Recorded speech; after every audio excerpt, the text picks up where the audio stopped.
Il ressort de ce tableau une large victoire de la majorité présidentielle. Madame, Messieurs, encore une fois, bienvenue et merci de nous rejoindre pour cette nouvelle édition sur B1 Télévision. Je vous le disais tout à l'heure, élection des gouverneurs et vice-gouverneurs des 21 nouvelles provinces. C'est une victoire pour la majorité présidentielle, mais curieuse absence des femmes gouverneurs en même temps qui visiblement engagées à porter haut leur voix en ce mois de droit de la femme en République démocratique du Congo.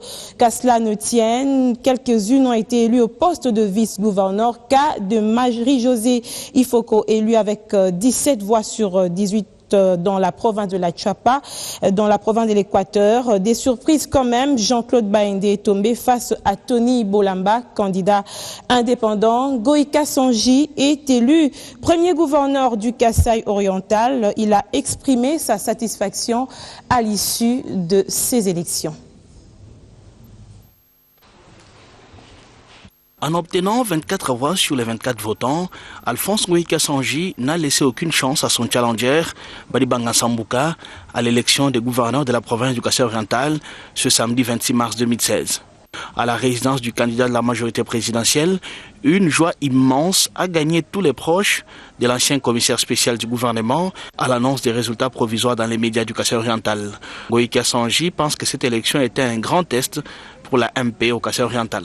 La première réaction, c'est de remercier très sincèrement le président de la République. C'est lui qui est l'autorité morale de notre famille politique.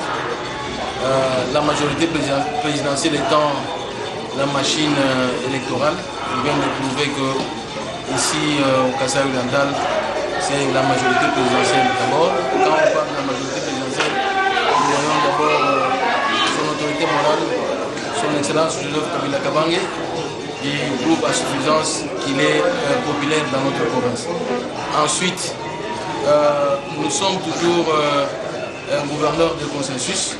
Comme vous l'avez remarqué, il y a même les députés de l'opposition, même les indépendants qui ont voté pour nous. Preuve de la cohésion au sein de notre province. Je remercie tous les honorables députés qui ont daigné voter pour le ticket qui a présenté un projet de société capable de développer cette province. Je les remercie très sincèrement. Aussitôt informé, la population de Mbuji-Mayi a accouru vers la résidence officielle du gouverneur réélu pour partager sa joie. Ils l'ont obligé même à sortir pour faire un tour d'honneur de la ville de Mbuji-Mayi avec des drapeaux, rameaux, calicots, effigies et consorts. Ils se sont arrêtés devant le bâtiment du gouvernorat de province pour finir leur réjouissance.